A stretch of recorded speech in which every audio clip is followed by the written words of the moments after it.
Okay, guys, so I want to go over with you mortgage redemption frequently asked questions.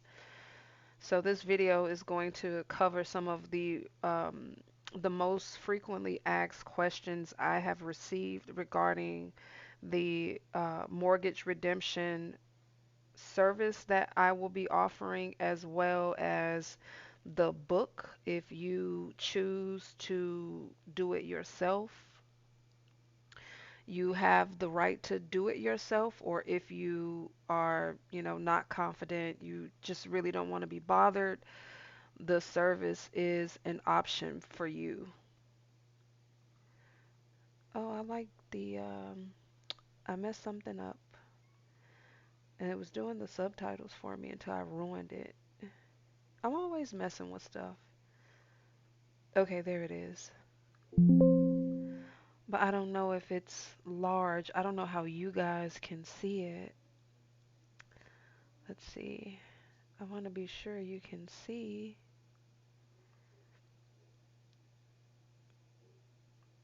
the slides. I'm retarded, y'all, when it comes to.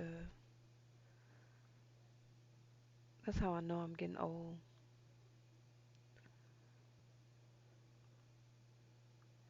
I'm just gonna make it bigger. That's okay. Okay, so as I stated previously, I want to go over mortgage redemption frequently asked questions based upon some of the questions that I received from you guys. If I don't answer your question, or if I don't present a question you may have had, leave your question in the comments, and when I get a moment, I will respond to your questions. Okay? And so the first question that I get, exactly what is mortgage redemption? All right, so in the context of loans or mortgages, redemption often means paying off a debt in full, especially when closing out a mortgage. Okay, so very simple, very basic explanation. A redemption is simply closing out your mortgage. You are requesting the proceeds from your mortgage being securitized into a government sponsored trust, or a GSE, which is commonly called a government sponsored entity or government sponsored enterprise. So sometimes you'll hear me use those terms interchangeably, referring to the same thing. So it doesn't matter if I call it a GSE, I'm referring to a government sponsored trust. If you listen to my previous videos, such as the securitization audit video I released approximately 1 week ago, I give you guys a little bit of insight into my securitization audit and some of the information that I learned through the audit that I did not know prior to having the audit conducted on my own property.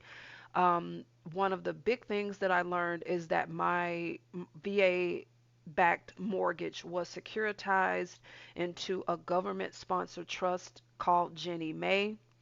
And because Jenny Mae is holding the mortgage, that entitles me to redemption. Okay, so I can go to the Treasury Direct or Bureau of Fiscal Services, which controls Treasury Direct, and say, hey, that's my mortgage in this big treasure chest that you're holding with other mortgages.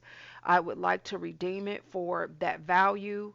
The Treasury would send that amount to you to settle your mortgage. So, for example, if your mortgage is $100,000, that's what it says on your deed of trust. That's what it says on your promissory note. You cannot request more than what it says on your deed of trust and or your promissory note. So, for example, the mortgage was $100,000. You're going to send a redemption request to Treasury Direct, which is a department under the Bureau of Fiscal Services, and request redemption. You receive the $100,000 payment from the redemption process, and you settle your mortgage with the lender mortgage servicer or whoever is claiming to hold lien or interest in your home. You clear that lien or encumbrance off of your property. And at a later date, we'll talk about you guys that have foreign grantors and foreign trusts and how to use those foreign trusts to protect your house once you have removed those encumbrances, such as liens, against your title, against your property. Okay. So, in a nutshell, that is what the mortgage redemption process is. Okay. So, moving on.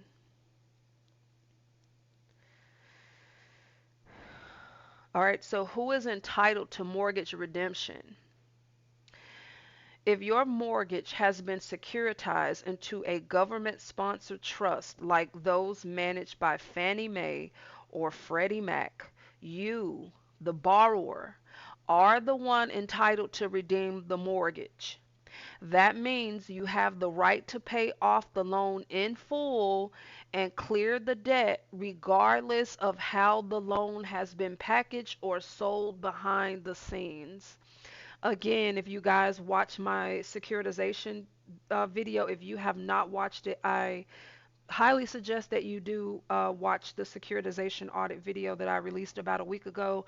And I learned that my mortgage was securitized into a Jennie Mae Remick trust. Okay. Now, based upon my research, where I went and I read court cases of homeowners, borrowers who filed lawsuits, and they filed lawsuits stating that, hey, I do not feel that I'm responsible for this debt because my mortgage was securitized into a government sponsored trust.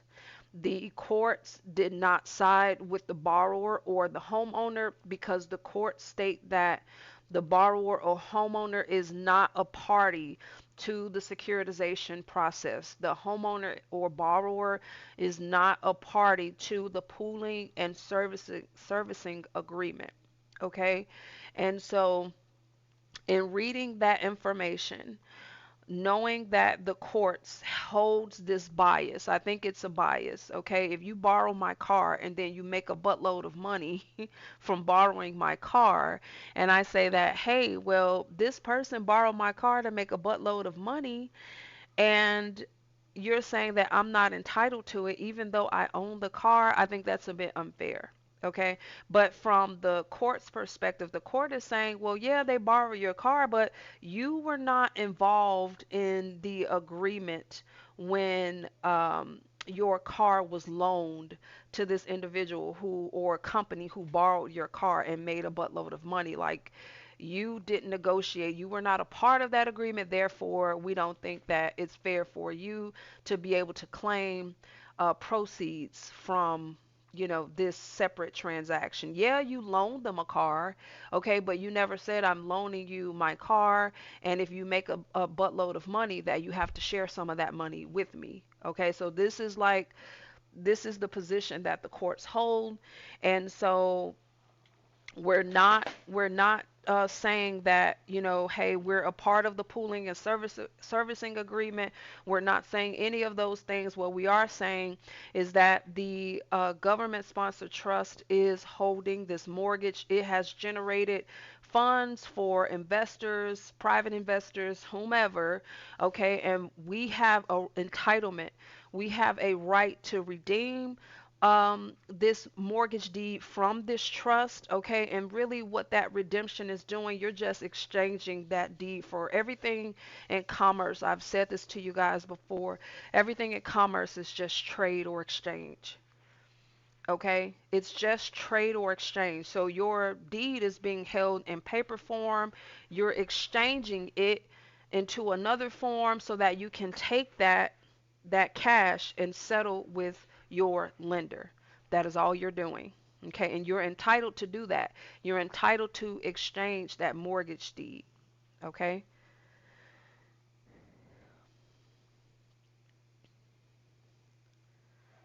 Okay, so what if I sold my home? Do I qualify for redemption? Okay, I get a lot of questions like this, and my response to you guys, I'm going to read the response that I type here just to kind of keep my thoughts in order, and then I'm going to talk to you separately from the information that I included in this slide. Okay, it says that if a borrower has sold their home, the likelihood of pursuing mortgage redemption through a GSE trust like Fannie Mae or Freddie Mac would largely depend on whether the loan is still active and held within that trust. Okay, I've said this to you guys several times over. It does not matter if you sold the home, it does not matter if it was foreclosed on, it does not matter if you have a reverse mortgage, it does not matter if you have a second, third, or fourth mortgage, or it doesn't matter if it is a what do you call it? A refinance mortgage. None of these things matter in terms of redemption. The only thing that matters is whether or not your mortgage deed is still active within the government sponsored trust. Okay? If your mortgage deed, despite what the servicer may have told you, despite that a foreclosure may have happened against you, despite that you may have sold the property, despite it, none of these things matter. The only thing that matters is that you, as the borrower and fiduciary, must verify if your mortgage deed is still active within the government sponsored trust. Okay, I know some of you guys don't know which agency is holding your mortgage deed. Fannie Mae is not the same as Freddie Mac. Those are two separate, those are different entities. Freddie Mac is not the same as Ginnie Mae. That's a different entity. However, all of those entities are under HUD. So if you would like to know whether or not your mortgage deed is securitized into one of these government sponsored trusts, you may want to start with HUD and ask HUD, hey HUD, can you help me narrow down which one of these agencies may be holding my mortgage deed, because I am attempting to work with the Bureau of Fiscal Services for redemption, and I do not know which agency is holding my mortgage deed. You may consider doing this either by picking up the phone and calling HUD directly. You may or may not get help over the phone, or you would send a FOIA request to HUD asking, requesting their assistance. Okay? Or you can send an email. Okay, there's more than one way to approach HUD and ask them for help. Okay, some individuals stated that, oh, I went to FHFA, I think I've said that correctly, or FHA, and FHA told me that they have no records related to my mortgage. That could be a true statement because you're at the wrong agency. Okay, FHA, like Fannie Mae and Freddie Mac, it's different. It's a different entity. They're all different from each other. Okay, and so if they say that, hey, we don't have any records here, it does not necessarily mean. You guys can't always go on the defensive and just think that, there's someone working against you. That may actually be a true statement that, hey, you're here at FHA when you should be over talking to Freddie Mac. You shouldn't be talking to us because we don't have any records for you. Now, since they don't have records, they don't know which of the agencies to tell you to go to in order to find out which of them are holding your mortgage deed. Okay, so that very well can be a true statement. Okay, the rest says, if the loan has already been paid off at closing, that's important, y'all. Listen to that again.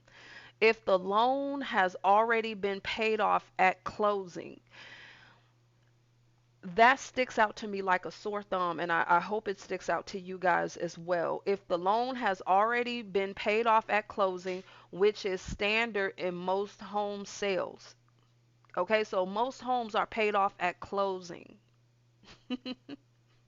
Okay, most homes are paid off at closing. In order for you to pledge your home as collateral, you would need to own it first. Does that make sense? You cannot give someone else permission to borrow something that you do not own. Does that make sense? I know you may not understand how the home was purchased or how everything works, but at closing, the home was paid off and you did not know that. Most people don't know, not to get too far off the subject, that when they are at closing is usually when the second transaction happens, and that is the signing of your mortgage deed. When you sign the mortgage deed and you hand it back over to the mortgage company, that's a type of abandonment. What should happen is that the mortgage company, the quote unquote lender, the lender is asking to borrow your home so that they can make money from servicing fees by securitizing the mortgage deed into a trust. Okay, so they make servicing fees and then they make money for investors. That grows their company.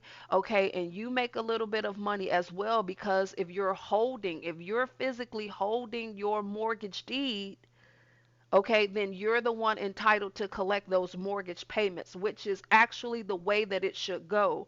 But most people, me included, because I did not know, when I signed the mortgage deed, I handed it back over to the mortgage company. What should have happened is when you signed that mortgage deed, they were supposed to give you a check for that value. If they do not hand over a check for that value, no exchange is occurring. You understand? Everything is about exchange. If I purchase a TV for you for $100, we're just exchanging value. I perceive your TV to be $100 and you're holding $100 in Federal Reserve notes. I think these two items are equal in value, so do you, and we complete the trade. Neither of us walked off with a loss. You got $100, a television worth $100, and I got $100. So we both walked off with $100. You have to understand this. You have to understand this basic like concept of trade. Okay? And so that's what happens at closing. So most homes are already paid off. That's the point of closing. It is to close out the mortgage. Okay, but people don't understand this and they abandon their mortgage deed. And then the mortgage company is like finders keepers. And then they go to the county recorder and then they pretend to be a creditor to you because you didn't know that. Okay, so that's how we all ended up in this situation for our lack of knowledge.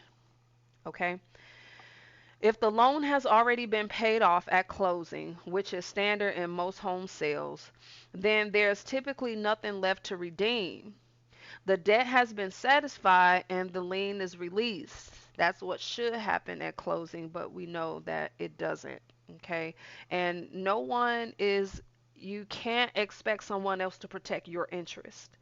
You have to protect your interest. Okay. And we trusted these people to, be honest and that they were doing what was in our best interest, and they were not. They were doing what was in the best interest for their company. And I can't be mad at them for that. I should have been looking out for my own best interest. I should have done my own due diligence, okay? But I didn't know what I didn't know at the time. However, if the loan remains active, for example, if the sale didn't fully satisfy the mortgage or if the borrower retained some liability, meaning you didn't walk off with that mortgage deed at closing, if you want this mortgage deed, you need to give me a check for the amount of the mortgage and the promissory note. All right. So if the value is if the mortgage deed is $100,000, that's cash value. The promissory note is $100,000 cash value. The mortgage company or servicer needs to be handing over to you a $100,000 check so that you can give them the mortgage deed.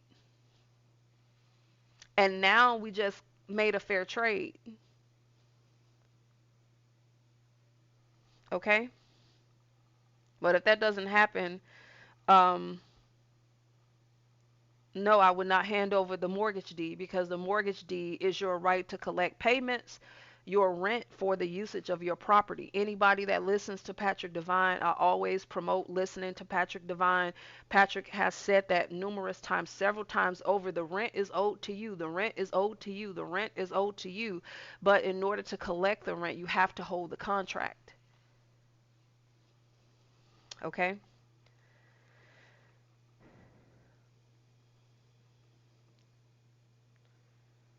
All right. So, however, if the loan remains active, for example, if the sale didn't fully satisfy the mortgage, or if the borrower retains some liability and it's still held in a GSE managed trust, then the borrower may still have a contractual right to redeem it, meaning to pay off the remaining balance and close the account. Okay. With that said, GSEs often sell off non performing or reperforming loans to private investors. Okay, so if the government sponsored trust reviewed your mortgage and they said this mortgage is not performing, okay, the borrower isn't paying, we don't feel like this is benefiting our agreement. So what we're going to do to, try to recoup some of our losses is we're going to sell it to a private investor. If that happens, redemption is now complicated. It's now complicated. I'm not going to say impossible. I do not believe anything is impossible. Precedent is set every day. Okay, so I do not believe it is impossible, but it has become more complicated if the government sponsored trust has sold your mortgage deed to a private investor. Okay, once the loan leaves the GSE ecosystem, the borrower may lose access to GSE specific protections or processes. So, what this means is that if your mortgage deed has left the government sponsored trust, redemption is not impossible. Okay, it's more complicated, but I'm going to go out on a limb and I'm going to be honest with you guys. I'm going to tell you what I think.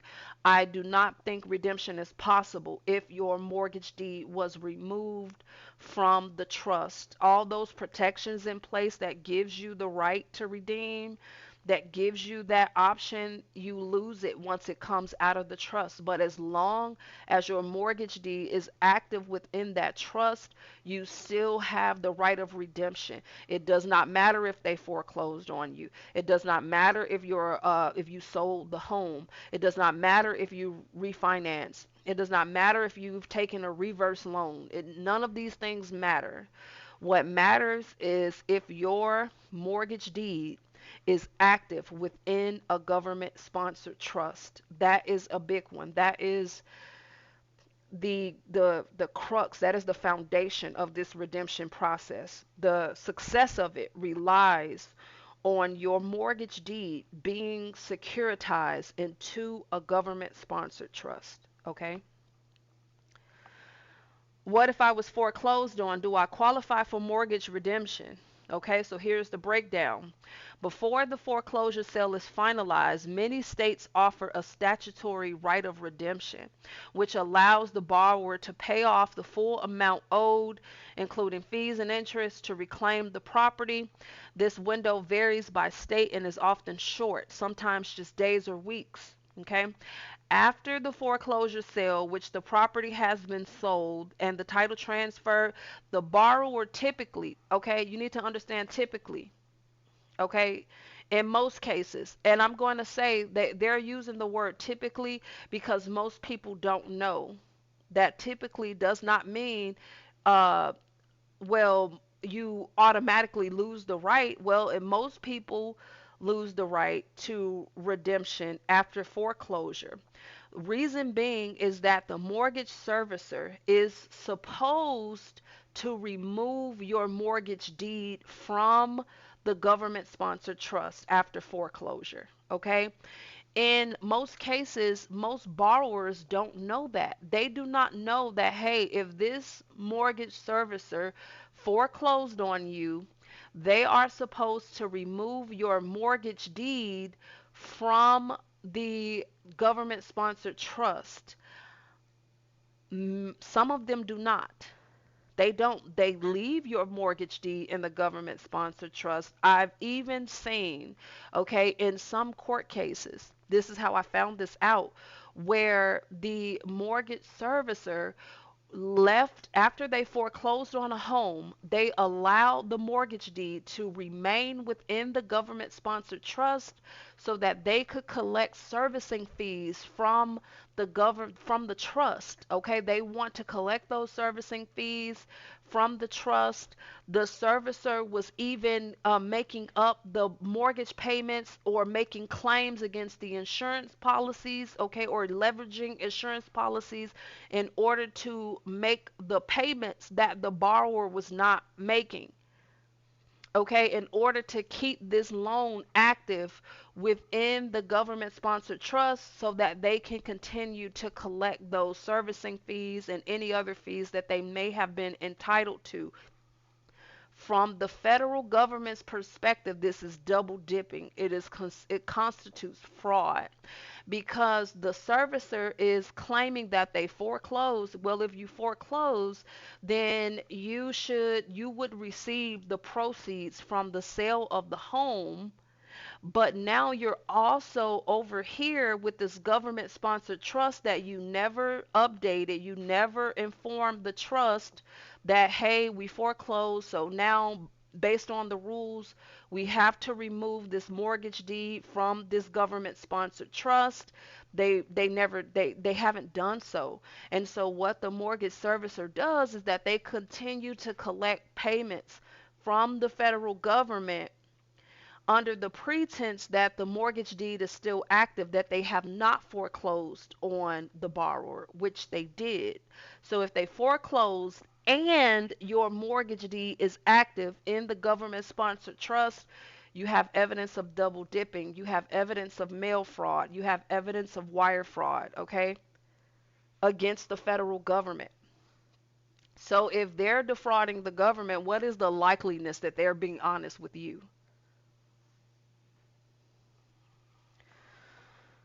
If the mortgage is still active in a GSE trust, okay, in rare cases where the foreclosure process was incomplete, and you guys have heard me say that, or improperly executed, and the loan remains active in a GSE managed trust, the borrower might still have a legal or procedural path to redemption, but this would likely require legal action or negotiated settlement. Okay, not necessarily. This last part here is not necessarily true, but it's good to know because you can negotiate settlement because you foreclose, right? If you have this information and you know that you can get this mortgage company taken down, is it not a good idea to take that information and leverage it to either reduce your mortgage substantially or tell them, hey, you better get rid of this mortgage. You better bring the account to zero, or I'm going to go and tell the federal government that you're defrauding them because I know for sure that this mortgage deed is still active in this government sponsored trust after you have claimed to complete a foreclosure against my property. Now you have leverage. Does that make sense? You have leverage to negotiate settlement. So you either settle this mortgage and you make sure you have the evidence and that is irrefutable. So you have evidence that that mortgage deed was still in that government sponsored trust even one day after foreclosure. It constitutes fraud. So now you have a leg to stand on. Now you can say, hey, you know this was wrong. I will forgive your transgression. Okay, if the government wants to do their own audit and find their own waste, fraud, and abuse, I'll leave that up to them under the condition you completely void this mortgage, or we settle this mortgage right here and right now. If you do not settle this mortgage right here and right now, I am going to take the evidence that I have to the federal government, and we're going to bring a claim against you. And that claim is likely going to supersede the amount of your mortgage. I hope you guys understand what I just gave you $1 million worth of like information right there, if you understand me and what I'm saying to you, okay, about settlement and closure. It's a great book, y'all. It's a great book. It's a great book. I don't want to, well, I guess I could toot my own horn. It's okay. All right. So, how long does it take the Treasury to process redemption? Okay, so I have a few clients that allowed me to test this on them along with myself. Okay, and so what we received during the testing process was we all got this no reply. This, it's an auto reply. Okay, this reply was automatically generated, so it's not special. Okay, so no one from the Treasury sent us a special email. We all got the same email. The email talked about the different types of Treasury bonds that Treasury Direct redeems. Okay, so it talked about in the email, I think I'm going to show it to you guys in a different, I'm not prepared right now to do so, but I will make another video and I'll show you a copy of the automatic. It's automatically generated, guys. I hope I'm explaining this appropriately to you, that when you send like your packet, you will get a auto reply from the Treasury saying, hey, we got your packet. Okay, this is standard. Everyone gets it. So there was nothing special about this reply that we got from the Treasury. What the email said is that, hey, we process Treasury bonds, EE bonds, and I bonds. And at the very bottom, guys, at the very bottom of the letter, okay, it says that we also process other requests. Okay, this is where our mortgage redemption comes in at, because I know that the forms are not specific for mortgage redemption. So we have to not modify any of the words on the form, but if, let's say on one of the fiscal service forms, if they ask you for an account number, okay, that question is directly asking for a CUSIP number. So in our reply, we would have to, like I do in the book and like I do with your service, we would have to specify that this account number is a CUSIP number that ties to a mortgage-backed security. Okay, that's what I mean when I say we have to kind of modify the forms. At the very end of this email, it says to us that, hey, for other requests, okay, so you can use this redemption form for other requests such as trusts. It could take us up to 6 months or longer. So that is where I got the time frame from. Okay, and I'll show this to you guys like in another video. So in the email, it said at the very bottom of the auto reply that other requests such as trust, and that's us, that's me, that's you. Other requests such as trust takes 6 months or more. It could take up to a year or even longer, guys, in some cases. Okay, it gives you a timeline at the bottom, and so that's what I base my timeline on. Some of you guys might get it back sooner. You have to remember that every all of our, even though we're all most of us, I'm not going to say all of us, most of us may have your mortgage securitized into a government sponsored trust. T- your friend, like let's say you help your neighbor do their redemption process, okay? They might get their redemption proceeds back within 7 weeks, where you had to wait 7 months.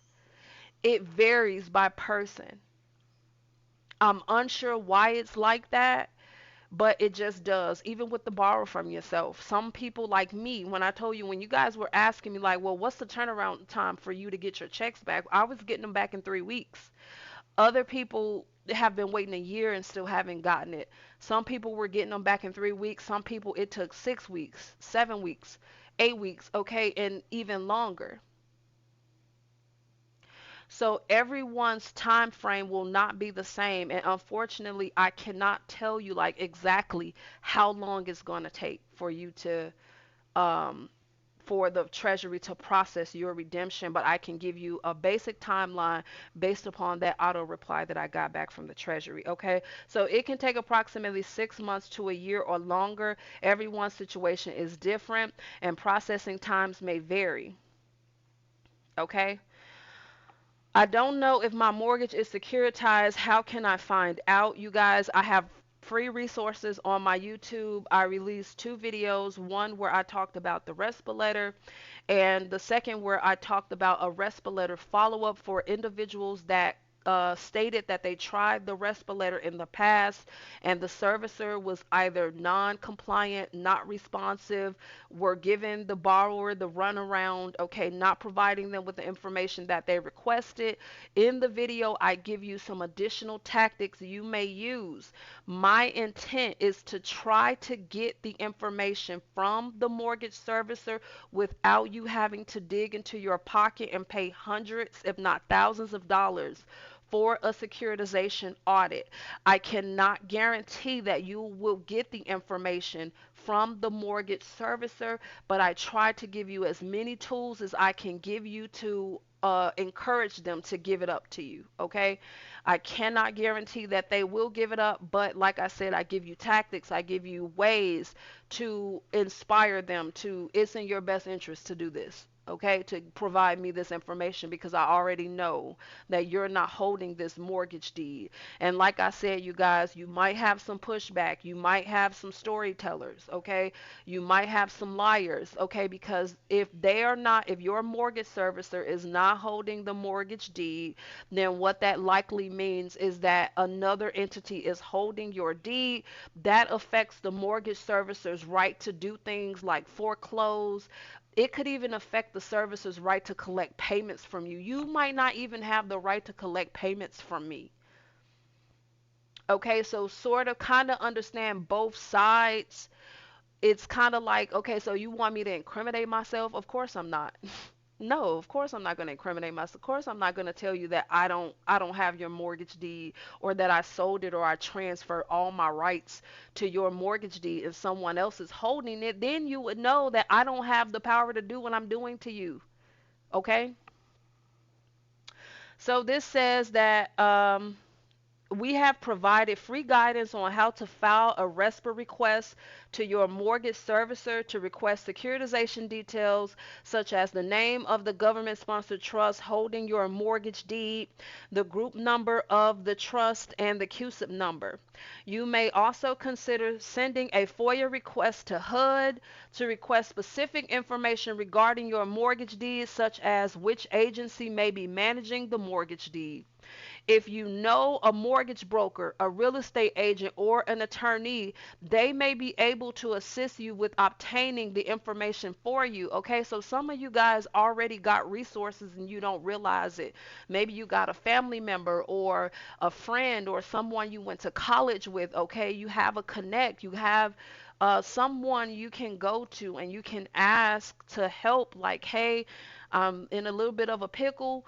um, I know you're either a mortgage broker or a real estate agent. Is it possible if I give you a copy of my deed of trust, can you get this information for me? I'm trying to do redemption, and before I can do redemption, there are some details I really need regarding the securitization of my mortgage. Can you help me out? Okay, so you might be able to get, phone a friend. You might get a friend to help you or someone that you know, which again, I'm trying to save you money, save you from having to pay hundreds of dollars for securitization or thousands of dollars, because securitization audits can get pretty pricey depending on what type of information you want. So I'm trying to save you money by giving you tips and avenues that you may consider taking in order to get this information with little cost to you. Okay? If you tried the RESPA letter, you tried FOIA, you don't know a friend that's either a mortgage broker or a real estate agent or some type of real estate attorney, okay, you have no option. You have no other choices but to seek a securitization audit to get the information. Okay, those are your options. Can I redeem securities on behalf of someone else? Yes, obviously you can.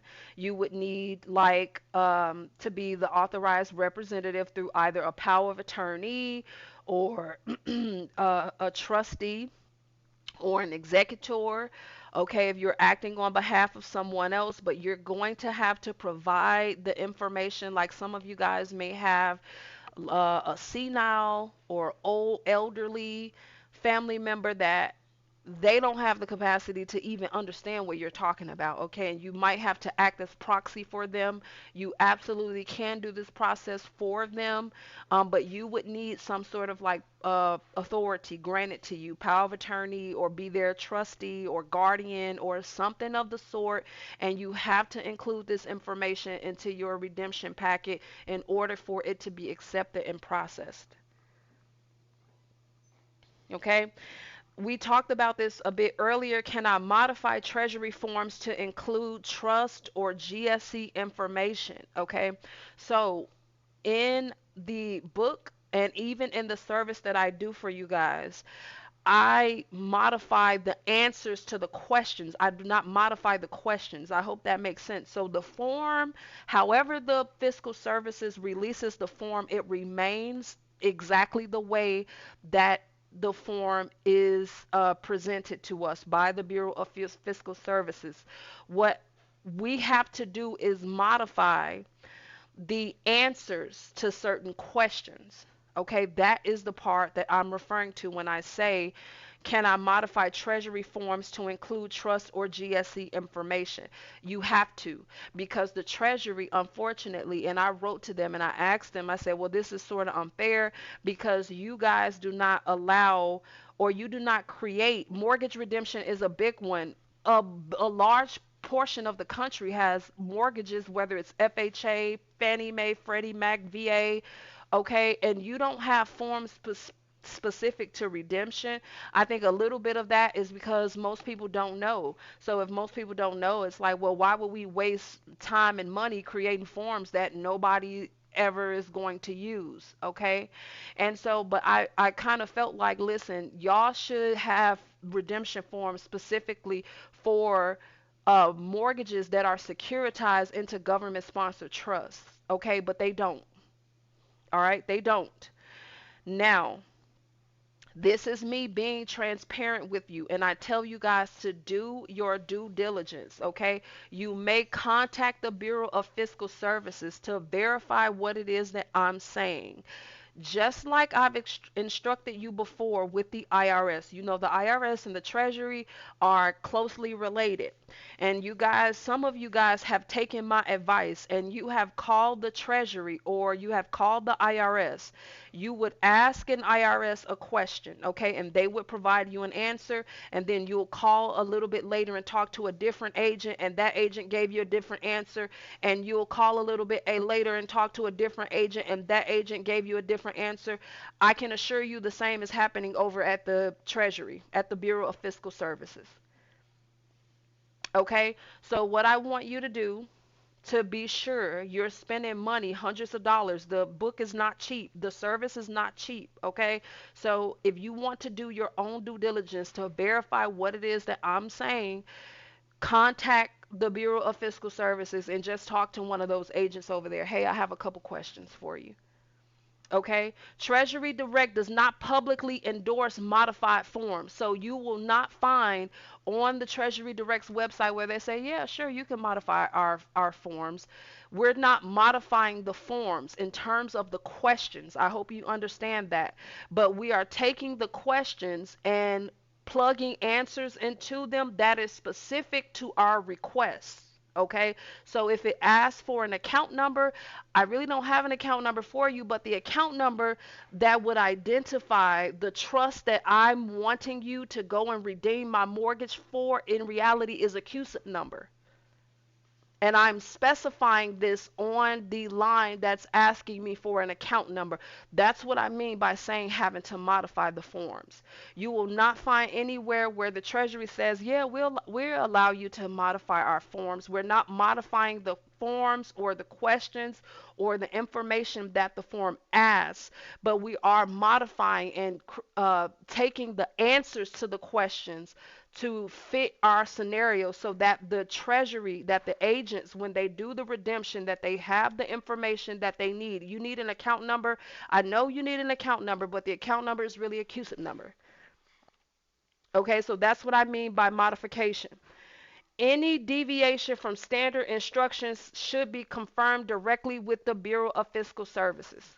Okay, so you can call them up before you purchase any book from me, before you purchase any service from me. Do your own due diligence. Call them up, call a couple of times, get a friend, have them call too, and y'all all call and y'all are asking these questions and do it multiple times and compare and contrast the results. Okay, that's me being transparent with you guys, as I always try to be as transparent with you as possible. Okay, so what products or services do you offer for mortgage redemption? Okay, so this is kind of my time to sell my book to you guys, to promote my service to you guys. I have a do it yourself mortgage redemption manual. Okay, so this manual gives you step by step of everything that I've done with my own mortgage, with any other client's mortgage that I have completed, and it gives you step by step on how to do your own mortgage redemption. I know that some of the information that the mortgage redemption request is sensitive information, it's private information. I need social security numbers. Some women out there have gotten married and you have name changes. I need a certified copy, not a copy, I need the physical certified copy in order to include that within your packet. Okay, so some individuals are not comfortable with giving up their driver's license, with giving up their social security card, with giving up their marriage license, if you or court order. So if you've had a name change, I know there are like some religious groups out there that have changed the name from the name that they were given at birth. If that is you and you have had a name change, you will need to include, either if the name change was through marriage or court order, you would have to include a copy, a certified copy of that marriage certificate or court order in order to verify your identity with the Treasury. Okay, and so information like that, some individuals are not comfortable with handing that type of information over to another person, and I do realize that. Okay, so I did make the do it yourself manual. It's not difficult to follow. Okay, it's going to take some work on your part to put this stuff together. This information, these packets are not, okay, it's a little bit of information you're going to have to include, statements that have to go along with your forms, your identification, proof of your bank account that you own. So like my name is Christina Wilson. Okay, Christina Wilson is on the mortgage deed, that has to be the same name that's on the bank account, or I'm going to mess up my redemption process. And I have to prove that by either sending a voided check or some sort of authorization from my bank saying that, hey, yeah, this is Christina Wilson's bank account. We verified her. Everything is all good. You would have to get that information from your bank or hand over a voided check. As I said, some individuals, this is just too much private information. I do not want to share this with another person. I totally respect that and I get that. And so that's why I offer both options. Okay. And then some individuals are like, I really don't care, girl. Just here, tell me what you need. I'll send everything over to you. You process the packet for me, send it off to the Treasury, and we destroy. So I do not keep your social, I do not keep a copy of your driver's, I do not keep those things. I destroy them. So once I have a copy in my systems, I can go in and I can delete that information from my system. So I do not retain copies of private information. Once a packet is sent to the Treasury, I destroy that information. So no, I will not keep copies of your, I don't even want it because that carries liability for me. Okay. I do not keep copies of your driver's license, your checking account, okay? Um, I do not keep copies of any of those things, but I do need that information from you if you decide to participate in the mortgage preparation service. I will need that from you in order to put your packet together. But it is not for my use. I do not want to use another person's information or their identity. I do not. Okay. So I offer two options. If you want me to do it for you, you want me to do the legwork for you, me to put together all the statements you need, me to fill out your forms, okay? One of the things that you will have to do is once I fill out your treasury forms, it has to be you to sign them in front of a either a broker, a securities broker, or someone at your bank. Okay, and I'll probably go over those details with you if I haven't already. I'll go over those details where there will be a little bit of work on your end that I unfortunately cannot do. I cannot sign on your behalf because it's a special type of stamp. Some of you guys may have never seen this type of stamp before. I had never seen it before until I went and got one done. Not recently. I got a medallion stamp some years ago. But it's a stamp that most people have never seen before. And when you go into the bank will tell you, like, most people don't even ask for this. So this is not even something that the bank does regularly, but they are equipped to do what's called a medallion stamp guarantee. That is something that I can't do, but it is a requirement of the redemption process if you decide to use the service as opposed to buying the book, that I would have to return the forms to you once I filled them out, and then you would have to sign them before a securities broker or a bank representative to prove that you are the person who is listed on this form entitled to redeem this mortgage. All right, so can a borrower request forbearance while their redemption packet is processing with the Treasury? If a borrower is seeking forbearance while also pursuing redemption, a strategy through Treasury channels, they would need to do the following, okay? You would have to contact the mortgage servicer and to formally request forbearance. You can do this by either calling them up, asking them over the phone, record the phone call, let them know that you're recording it, or you can send them a letter, which I recommend, certified mail. You send them a letter and you request forbearance. And what forbearance is that you're asking for a pause on your mortgage payments while your packet is processing through the Treasury Direct. Okay. Um, and number two says continue any Treasury related filings independently. Okay. So the servicer will not coordinate with Treasury Direct. Okay, so these requests are separate from each other. Your forbearance request to the mortgage servicer is separate from your redemption packet to the mortgage servicer. Not the redemption packet to the Treasury Direct, I'm sorry. So your forbearance letter to the mortgage servicer is not the same as your redemption packet you're sending to Treasury Direct. Those two things are separate from each other. Okay, so you would have to ask your mortgage servicer, like, are they willing to allow you a period of forbearance? Um, and you also want to include language like, hey, if something should happen, such as, the Treasury does not process my redemption request timely, I agree to pick up where I left off. So, what this means is that if you don't pay your mortgage, let's say your mortgage is $1,000, okay, and it takes 3 months, okay, after 3 months you hear from the Treasury and they're like, hey, so and so borrower, you were missing this piece of information from your packet and we can't process it until you send it to us, okay?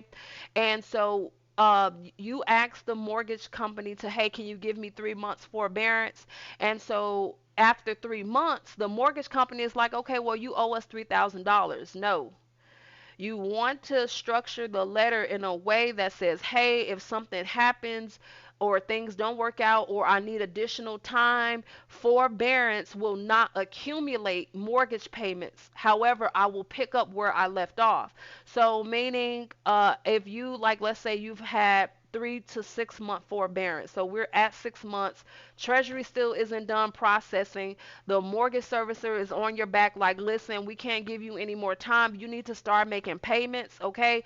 If you owe $1,000 on your mortgage and you haven't paid in 6 months, you do not want the mortgage servicer to come back and be like, hey, you owe us $6,000, okay? You don't want that.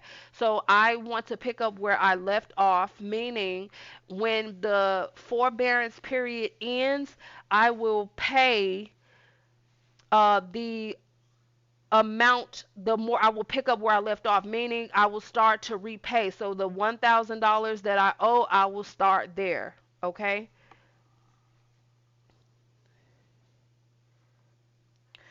If forbearance for the full amount of the mortgage is not possible, you can ask for a reduced amount. Okay, that's what negotiating is. So you can ask for a reduced amount, but again, you want to be sure that these amounts do not accumulate, and then at the end of 6 months, they're like, well, you owe 6 months worth of a mortgage.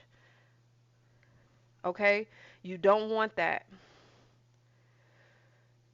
If you're working within a fiduciary or trust-based redemption, which you are, if you are working within a fiduciary or trust-based redemption model and want to preserve time or prevent foreclosure, requesting forbearance from the servicer could buy you time, but it is not automatic and must be negotiated. Okay, so I cannot say to you guys definitively that if you request forbearance that is going to be granted. However, if you ask, okay, and think about this reasonably for a second, okay, remember that I told you guys that these mortgage services are trying to hide securitization from you. Well, what are you kind of hinting them to if, in the forbearance letter? Okay, with your redemption request, you're kind of hinting them that if I'm entitled to redemption, it's because I know something that I probably should know and something that you should have told me. Okay, so would that soften them up to forbearance? Possibly. I can't say definitively. Okay, but you can use it as a tool. Okay, so that would help. Like, would that not be a cushion? Like, if you could get a little bit of relief from paying the mortgage for a couple of months while you're going through the redemption process. I know that would be a relief for a lot of people.